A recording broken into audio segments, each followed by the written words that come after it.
Speaker. Mr. Speaker, I had plans to get into my speech right away. However, I can't do that. For the simple reason that someone who seems to have not a clue about how the health system is run has tried to lecture to the Honorable Minister of Health, someone who has been in the health system and in health system management for nearly 30 years. Mr. Speaker, oh, you gone? Mr. Speaker, first of all, the gentleman mentioned the name Mark de France, and I think it gives me the right that I could reply. This Mark de France gentleman, if you're talking about the same person, there are a lot of allegations where his training is concerned and his licensing is concerned and all of that. I don't know that he's in the system. I don't know that he's in management. What I could advise the honorable member who spoke before, what I could advise him is that every day we have a meeting with all the hospitals. The meeting with all the regional hospitals, and so it starts at 7 o'clock, and the Georgetown Hospital also. And at this meeting, we receive all the information, whether it be on the situation with the drugs, whether it be on the situation with partially filled prescription, if any, whether it be with the laboratory tests that are being done, the number of inpatients, the number of outpatients, the number of tests, x-rays, whatever it is. And we are kept up to date, and the minister gets a copy of that every single day. So what the honorable gentleman was talking about, he needs to go and come again. Yeah, that research is lacking over there. Mr. Speaker, every death is sad. Every death is regrettable. But I could say clearly that the Ministry of Health investigates every death. A report is compiled, and whatever lessons are learned, systems are put in place. And so this is why maternal deaths have been declining from 2021 to now. And if the honorable member would like, he could get the information. It's readily available. I'm sure the honorable minister would make it willingly available to him. I don't know if he understands what are general maternal deaths, coincidental deaths, and the other deaths, and how it's calculated. Minister, you might need to school him. And maybe the de France fellow too. Mr. Speaker, I heard the honorable member say in a dismissive manner, for want of a better word, the 𝐁𝐔𝐃 voucher and Gardasil vaccine. He didn't listen, he didn't hear what the honorable minister was saying about the kind of vaccine that we are now using for the prevention of cervical cancer. Does he know what are antigens and all of that? Minister, you really got a lot of work to do with him. Mr. Speaker, allow me to go into my substantive speech. Let me first congratulate all the new MPs that are in this House, especially the MPs on our side of the House, but also the MPs across the floor, the new MPs. And I would also welcome back the other MPs. Some of them are new in the place that they are sitting, representing different organizations and maybe parties. So they're also new to the system, I guess. I'd also like to a special welcome to my comrade and friend from Region 6, Comrade Zamal Hussein, and also Mr. Harbajan, who's not here. Comrade Sonia from Bethany, Region 2. I spent the Honorable Minister Gail Teixeira, when she was Minister of Health, she posted me to Region 2. For 10 years, I served in Region 2, so it's my second home. Comrade Vanessa, whose father used to spend time in our home when he comes to Burby, so you're like family too. I want to congratulate all my comrades on their great presentations that were factual, informative, well-researched, and delivered excellently, debunking misinformation, partial truths, and to borrow the labber-dabber that was coming from over the other side. Just a friendly word of advice to my colleague MPs across the floor. I saw a video, Facebook video that somebody sent me. Get used to getting a lot of materials from Parliament.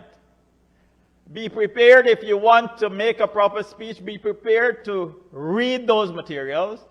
Additionally, research in other places. They could always come to the library and to the Hansard and do research. And to be properly prepared to make sensible contribution. Like my honorable colleague said, welcome to the big league. Mr. Speaker, the approach to the budget debate, and especially this budget, shows that there is no difference in the parties across the floor.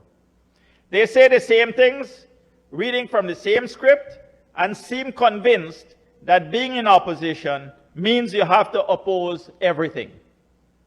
In fact, we see familiar faces from the last parliament sitting across the floor, saying familiar things said by the opposition in the last parliament.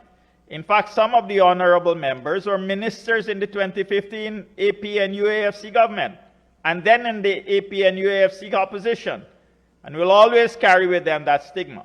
Even the words they use are familiar.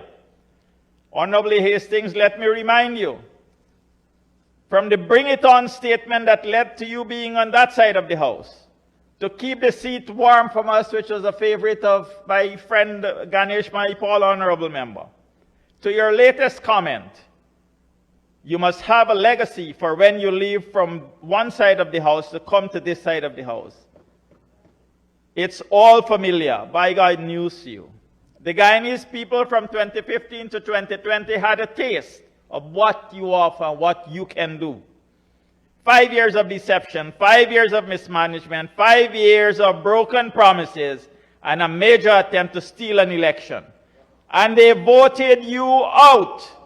And then 5 years after, seeing that the PPP Civic delivered on all the promises, an honorable member, that side is where you'll continue to be, because we will continue to manage the affairs of the people, because they will continue to give us a bigger and a bigger mandate, larger numbers on this side of the house, and since there is a limited number of seats, only 65, by extension, you'll be fewer over there. Irrespective of whether you come from WIN or AP and you're whatever. Mr. Speaker, Budget 2026 has my complete and unreserved support. At 1.558 trillion, this budget actually does what a government is supposed to do. Govern for the people, invest in the people, and deliver results for the people.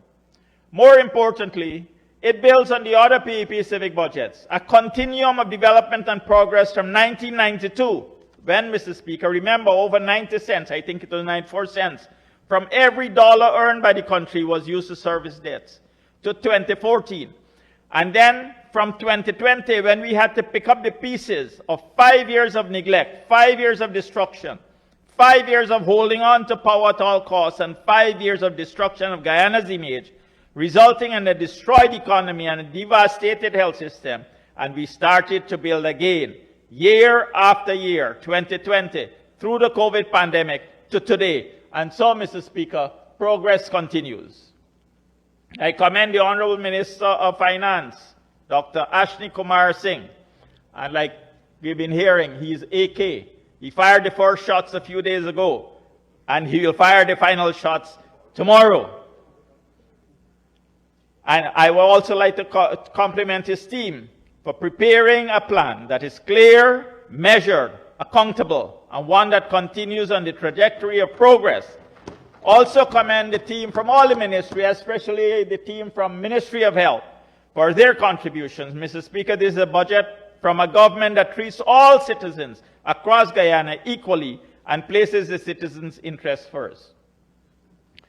Mr. Speaker, there was a speaker who came and said, you know, we shouldn't be focusing on the past and we should not be, and then spent his 15 minutes focusing on the past.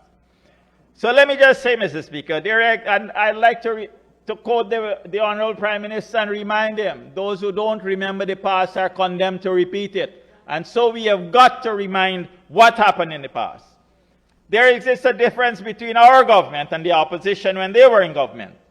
We govern with loyalty to the people. They govern with loyalty to themselves. Every policy, every neglect, every empty promise under their watch was betrayal. And the people felt it in their homes, their workplaces, and their hospitals. They spend more on ministerial diets and less on schools and hospitals. Capital projects were stalled. National growth slowed. And Mr. Speaker, when they built one clinic in 5 years. We built six hospitals in 3, and I'll come to that in a bit, Mr. Speaker. They taxed essential items like water and electricity. We cut the burden and invested in prosperity. They sent 7,000 sugar workers home, abandoned them. We restored livelihood, created job opportunities, delivered tens of thousands of house lots. Tender irregularities, mismanagement, and incoherent policy was their idea of reform. We delivered transparency, structure, and results. If they were capable, they would have done it first, but they are not. And yet, they have the audacity, Mr. Speaker, to criticize programs that they themselves benefited from and continue to benefit from. Do they want Guyanese to suffer because their loyalty is only to themselves? Every time they claim reform, they mean cutting something. Mr. Speaker, I had wanted to complete my colleague's journey in Region 6, but I don't think I will have the time for that, so I'll leave that for the end if I have the time. I'd like to turn to health. The Honorable Doctor who spoke in a disparaging way about telehealth, telemedicine, because I think he is, Dr. Anthony, I don't know, you have two shadows, or is it you have a shadow and then a shadow of the shadow? I guess that.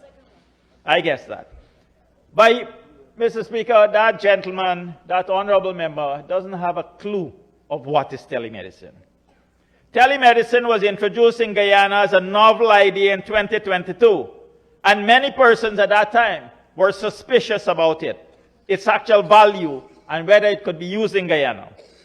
The government of Guyana, under the leadership of His Excellency Dr. Irfan Ali, and the Honorable Minister of Health, Dr. Frank Anthony, saw the vision of what telemedicine could do in a country like ours. Mr. Speaker, today our telemedicine hub in the Ministry of Health is a place that persons come to from international organizations and other countries to see how telemedicine can and should be managed. From 2022 to now, we have gradually increased the numbers of sites. In 2026, we will once again do so with provisions in this budget. Mr. Speaker, most of these sites are located in the hinterland regions, 1, 7, 8, and 9. But we also have sites in 4, 5, 6, and 10, where we have some riverine and some hinterland communities. Sir, let me share some data and hope the honorable member is listening and can understand what telemedicine is capable of and what it has already done for us. Mr. Speaker, I have this document that I could lay over. We would have increased the number of telemedicine sites from 4 in 2022 to 130 by the end of February. And the Honorable Minister has assured us that it will go to beyond 150 by the end of the year. Mr. Speaker, for last year, 15,000 persons accessed these facilities that had the sites. 6,363 patients use the telemedicine. 1,293 video calls were done. Mr. Speaker, let me explain a little bit. You go to a telemedicine site, there is internet connectivity. There is a video connectivity. Some sites have got ultrasounds. They have ECGs that could check your heart. They have patient monitors. So as the doctor sits in Georgetown or as the doctor sits in a regional hospital, the specialist could see the patient, communicate to the patient, and advise what to do. Mr. Speaker, 262 referrals are made. 501 serious cases are managed, and 34 medical evacuations were done. The 501 serious cases were managed right at the telemedicine site. Mr. Speaker, 159 mothers got care through telemedicine. 513 babies got care through telemedicine. 533 chronic disease patients got care through telemedicine. And 6 mental health patients were assisted through telemedicine, Mr. Speaker. Mr. Speaker, all the telemedicine sites, connectivity is used, not only for doctors' consultations, but also for training, for monitoring and evaluation, for reporting, and for meetings. Mr. Speaker,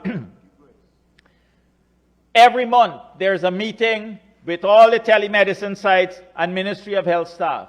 In fact, Honorable Priya, your staff also joins the meeting, and Ministry of Army and Affairs, because at this meeting also we have the Tushaw, the village rep, and other village councillors who might be interested. We discuss health, but not only health, whatever other issues the village might have, and we find solutions together. That is telemedicine. That is telemedicine.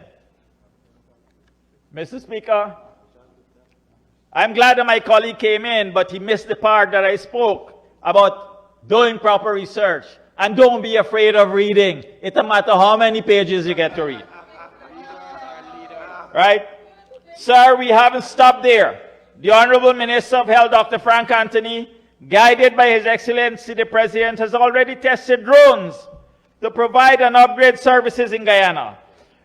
Once again, sir, we'll be leading the way. We'll be providing better services. We'll be providing more timely services. Think about blood and blood products, medicines and critical supplies that can be delivered to remote communities in a timely manner. A world-class health care for the whole of Guyana is definitely in the making, and we are well on our way. Sir, I'd like to bring your attention to dental care. It's not something that we talk about a lot, but I need to draw the attention of this House to dental care. And I'd like to ask the Honorable Dr. Ashney Singh, I'd like to advise him that he might have to make some changes in the way he compiles the budget.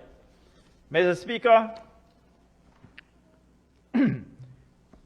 we are already providing top-of-the-line services in dental care. Honorable Minister of Health mentioned dental CTs and several regions, including 4, 6, 8, and 10 dental digital x-rays in the regions, 3D printing, etc. However, we need to state the following, and this is the information that I got from Dr. Muniz, who is the head of dental department in Guyana. The infrastructure that we inherited in 2020 for dental care was crippled. The first year, in 2021, across the country, we could have only done less than 50,000 dental procedures. Came in government, and under the People's Progressive Party Civic, we have engineered a complete and comprehensive nationwide inclusive framework for dental care. We have increased dental clinics from 42 across the country to 59 facilities, ensuring a geographic spread and access. We have gone from 50 largely not working chairs, dental chairs, to 99, a nearly 100% increase. There is nearly a tenfold increase in annual dental procedures in just 4 years, from under 50,000 to over 494,000 procedures.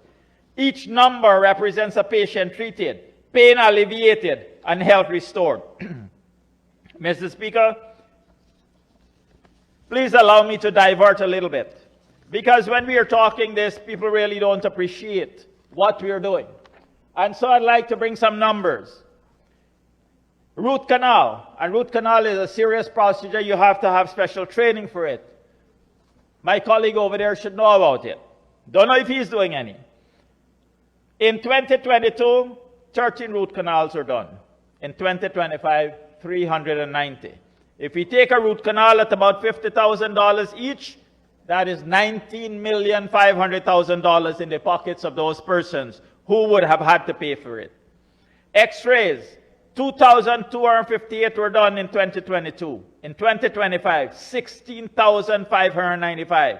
At a cost of approximately $2,000, that's being conservative, $33,190,000. Fluoride treatment, from 0 in 2022, Mr. Speaker, to 24,887 at approximately $2,000 each, comes up to about over $49 million. Prophylaxis, 23,356 done in 2025. At about $10,000 each, this would be cleaning and so, comes up to about $233,560,000. Fillings, 32,420 done in 2025 at $10,000 each, 324 million. Impacted tooth, and this is one that would need surgical intervention. Am I right, Doc? In most cases. Impacted tooth, 7,989 were done in 2025 at a cost of over $50,000 in a private institution, coming up to over 399 million. Mr. Speaker, in addition to that, X-rays were done. And the cost of the X-rays, yeah, I have the figure.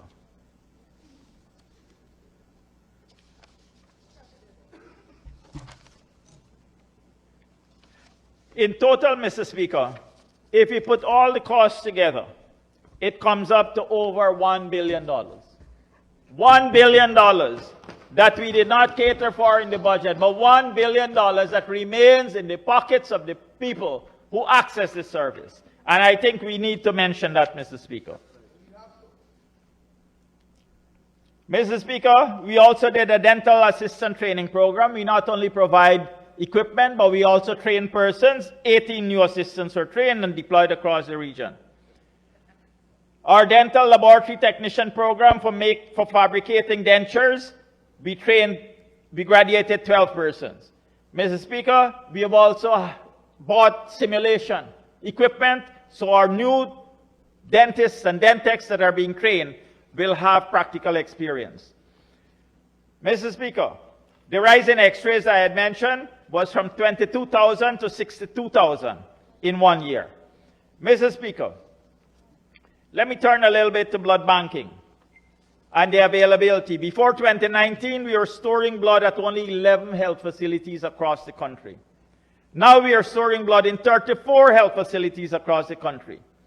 Before 2019, we were collecting blood from only 4 regions. Mr. Speaker, currently we have sensitized people in all the regions, and we have voluntary donors in all 10 regions of Guyana. We have increased blood collection to over 12,000 units per year. Mr. Speaker, before 2019, we were supporting approximately 20 heart surgeries a year.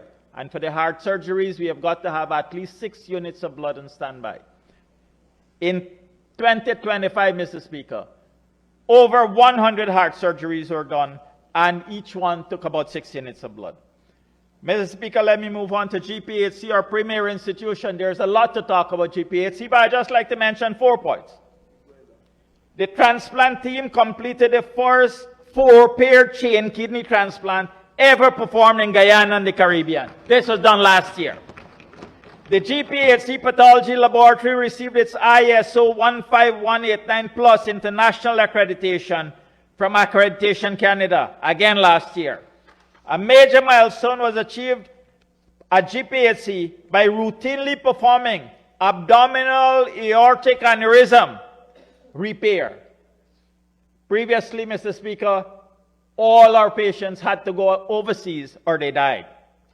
And we launched the electroconvulsive therapy service in September last year in the psychiatric department. Mr. Speaker, we all know, let's turn to ophthalmology, we all know. Yeah, Mr. Speaker, if anybody needs treatment, we could provide the treatment for them for free. We all know what is the history of the National Ophthalmology Hospital. Located in Port Moran, built under the watch of President Barra Jagdeo, functioned excellently until early 2015. And between 2015 to 2020, you had 0 cataract surgeries done there. When we took over back in 2020, early part of 2021, the government of Guyana spent over $100 million.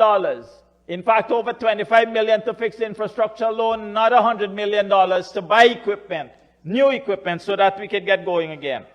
After spending all that money, we started functioning. And Mr. Speaker, once again, we have no backlog of cataract in Guyana.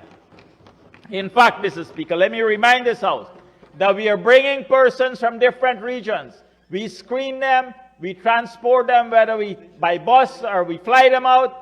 We bring them, we do the surgeries, and we take them back. Surely opposition in cataract? Well, I'm not going there because it's free for everyone, and those who it's patient confidentiality. Mr. Speaker, let me just talk about some of the, and currently we have a Guyanese that's heading the National Ophthalmology Hospital. Dr. Saif Ali. Mr. Speaker, cataract surgeries done for last year, 728. Pterygium surgery, 312. Intravitreal injection, 205. Cataract laser surgery, 275. Diabetic retinopathy and retinal laser surgery, 219. Total, 1,736. And Mr. Speaker, if we are to take what it would cost these patients to get it done privately, it comes up to a total of $246,580,000 that these patients saved and that they could use for themselves and for their family. Mr. Speaker, training. Credit must be given to this government, the Minister of Health and His Excellency for the visionary input in training. Using the Coursera platform, we are now providing training to nursing assistants and registered nurses. Using this method of blended training, the numbers of staff that we could bring have been multiplied. Persons did not want to leave their homes and their regions to come to Georgetown to be trained. They are now being trained at home, and I'll read some of testimony, Mr. Speaker. Additionally, the Ministry of Health with the regions have extended and built its capacity to deliver training even in the regions. Region 1, 7, 9, 6, 2, 3 are doing their own training. Pharmacy assistants, laboratory technicians, and recently, Mr. Speaker, in regions 3, 4, 5, 6, we would have done training for patient advocates. And that is something that will continue across the country on the advice and instruction of His Excellency and the Minister of Health. It is the goal of the Ministry of Health that every health center and every remote health post must have the services of either a doctor or, if not available, a medics.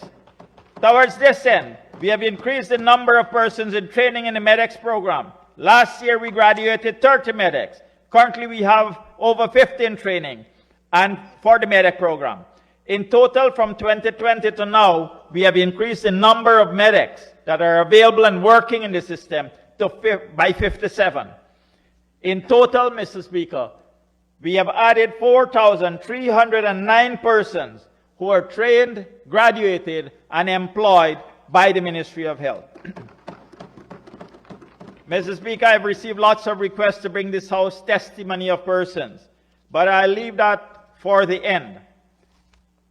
Let me deal a little bit with some other issues that Honorable Minister did not have the time to deal with. Mr. Speaker, we'll be setting up an ambulance authority. Currently, every facility has its own ambulances, whether it be a vehicle ambulance, a minibus, boat ambulance, an ATV ambulance, and they all operate by themselves individually by the regions. This ambulance authority will be well equipped, will have adequate numbers of ambulances that suits the terrain in which they have to function, whether it be ATV ambulances, whether it be boat ambulances, whatever it is, we will have adequate number. And there will be a central ambulance authority. The ambulances will be placed in strategic locations, Mr. Speaker, so that we could get the fastest access to the patient. That is in the works this year, Mr. Speaker. And by the end of this year, next budget speech, you will hear how many ambulances we have brought into the system. They come not only with the ambulances, they come with equipment, they come with training, and they come with persons and large number of persons who will have to be trained and then employed to service the people of Guyana. Mr. Speaker, that comes, Minister's reminding me, in a partnership with Northwell. So we make sure we get top of the line, and we make sure that the training is not local alone, it's world class. Like the President has been saying, we'll be having a world-class health system in Guyana. Mr. Speaker, let me come to some of the testimony. I've been receiving lots of requests to bring to this House testimony of persons from across this country. as to how the healthcare delivery has affected them and impacted their life. Sir, you would remember some time ago, we were talking about developing surgical capacity in the regions. When we came in government, there was one region that had no surgical capacity at all. What we did, we started putting monies in the budget and building these theaters. We built a theater in Maruka. We have built a theater in Port Kaituma. It is working. Do your visits. This is what my colleagues have been advising you. Visit. Come here informed. Come here informed. Do your research. Ask questions. Go there. Mr. Speaker, we also built in Region 9, Theatre in Aishalton, Karasabai, Anai, and Mr. Speaker, Madhya. I am going to read to you, Mr. Speaker, an example of a case that we had in Aishalton. Let me give you 5 minutes so that you can read and conclude.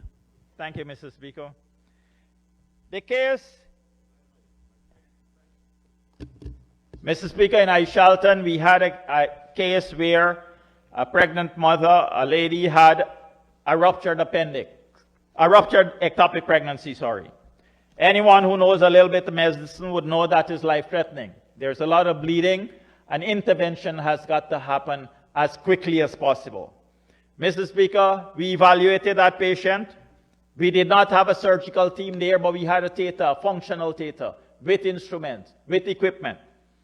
And so the RH of Region 9 reached out for help. We had a discussion, and we advised that a team, a surgical team goes in. Mr. Speaker, it took the team 1.5 hours to get there. Within a matter of 2.5 hours, that surgery was completed, the patient was safe, and the patient is still alive, still thankful, and the community is thankful, Mr. Speaker. That is just one of several cases. In addition to doing planned surgeries, Mr. Speaker, this is what we could do.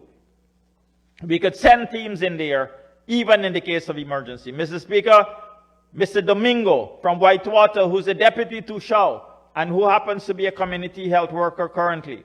As a young, I quote, as a young indigenous leader from Region 1, as a young indigenous leader and vice to Shaw, I strongly welcome and commend the National Budget 2026 of the Government of Guyana.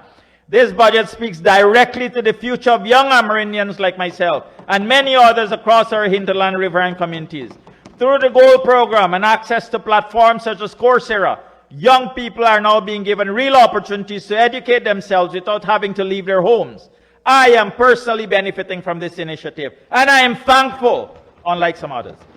As I am presently studying in a nursing assistant hybrid program from the comfort of my own home, this allows me to continue working, support my family, serve my community, whilst upgrading my skills and qualifications. For many of us, this was never possible before. Budget 2026 recognizes that education must be accessible and flexible, especially for indigenous youths who often face geographic and financial challenges. It is empowering a new generation of leaders, inclusive of Amerindian people. Mr. Speaker, it continues. This budget is not just about numbers, it is about people. It is about inclusion, opportunity, and nation building. As a young Amerindian and community leader, I see Budget 2026 as a strong step toward empowering indigenous youths to contribute meaningfully to Guyana's development, while remaining rooted in our culture, families, and communities. Additionally, I was among 8 young Amerindian leaders who received specialized training on the use of digital health, digitalization of healthcare development with direct relevance to Guyana. Through this program, we gained valuable knowledge and hands-on exposure to modern health information systems, digital patient records, telemedicine, disease surveillance, and the use of technology. Mr. Speaker, it's a long message. I'm going to end there. Another one. My name is Altia Rashid, a young Amerindian woman from Barbina Hill. As a healthcare professional, having served as a community health worker for 7 years, I am now honored to be undergoing training as a midwife an opportunity made possible through the continued support and vision of our esteemed government. The advancement represents not only personal growth, but a strengthened commitment to improving maternal and newborn health. Another one, Janice Moses. I am thankful to the PPP civic government for giving me the opportunity to upgrade from CHW to midwife. I've been doing, the People's Progressive Party government have always been doing and continue to do a lot for young people across Guyana, of which I am a living proof of the same. Mr. Speaker, Akeem Henry, the first medics from Baramita. And by the way, we are building a brand new hospital in Baramita. We upgraded the health post to a health center. Now, because of the need of the community, we are building a brand new hospital there. Akeem Henry is the medics there. And Minister, I'm putting you on notice. He told me that he's going to apply for the pre-med program that you'll be putting out, because he wants to be the first doctor from Baramita. Minister Sarah, bear that in mind. Dr. Tracy Bovell, who is now the head of the Enmore Hospital. I began my professional journey as a med tech. In 2000, awarded a scholarship by the PPP civic government to pursue medicine. Had the privilege of serving on the front lines of COVID. Currently, she's working as the head of the hospital in Enmore. And she's full of praise for the hospital, sending us numbers. I could make them available to anyone who wanted.